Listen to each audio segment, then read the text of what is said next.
যা এদিকে যা আইতে যা আচ্ছা ঠিক আছে ওরা মাইরেন না।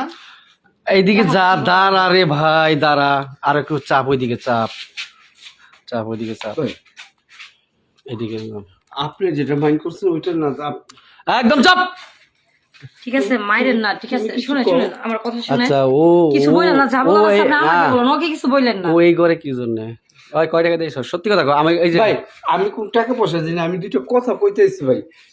এই তুমি কও না আমি কেন আইছি? একটু প্রয়োজন ছিল, উনি আসছে, ওনারা কিছু বললেন না, ঠিক আছে? যা বলার আছে আপনি আমাকে বলুন, উনি প্রয়োজন আসছে, উনি আমার চাচার বয়সী। কোনো খারাপ কিছু লাগা বলবেন আসেনি না। আমি।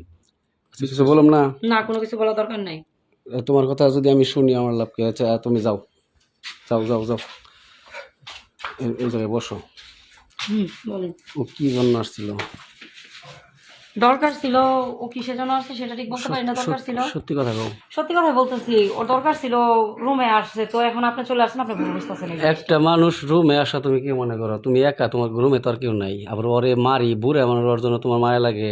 এক কাজ করো। আসলে দেখেন মানুষকে অযথায় না বুঝে কোনো কিছু বলা ঠিক না। তোমার ওই ভঙ্গির কথা লাগবে না, শোনো আমি একটা কথা কই। যেহেতু আমি ওরে মারি নাই তোমার কথাই, তাহলে আমি তাহলে কিছুক্ষণ থাকি। সরি, সম্ভব না। আপনি সম্ভব যেরকম না? ভাবতেছেন সেরকম সম্ভব না, আর আমি সেরকম না, ঠিক আছে? উনি যাচ্ছিল তো উনি আমাকে নক দিল, আমি রুমে দরজা খুলছি, ঠিক আছে? তো আপনি এই জায়গায় আসছেন, আপনি আমাকে ভুল বুঝতেছেন। আসলে একটা বিষয় নিয়ে না শুই না যায় না, ঠিক আছে? ভুল বোঝাটা ভাইয়া উচিত না। এদিকে দূরে কথা বললাম। না সরি, আপনি হাত ধরবেন না, হাত ধরা ছাড়া আচ্ছা কথা শোনো, বলেন আমি প্লিজ, তোমার একটা এগুলো কথা ঠিক বলি। না। তোমার যদি টাকা পয়সা লাগে আমি দিমনি না। না সরি ভাই, আপনি যেটা ভাবতেছেন সেটা সম্ভব না, মানে সম্ভব না, ঠিক আছে? সব সত্যি? জায়গায় সবকিছু পাওয়া যায় না, আপনি অন্য জায়গায় যান। কি চাও তুমি কও? আমি কোনো কিছু চাই না, আপনি আমার রুম থেকে বের হন, বাসা থেকে বের হন। আপনি ভুল বুঝছেন, ভুল বুঝছে আপনি আমার রুমে ঢুকছেন, আচ্ছা বের হন। আচ্ছা ঠিক আছে।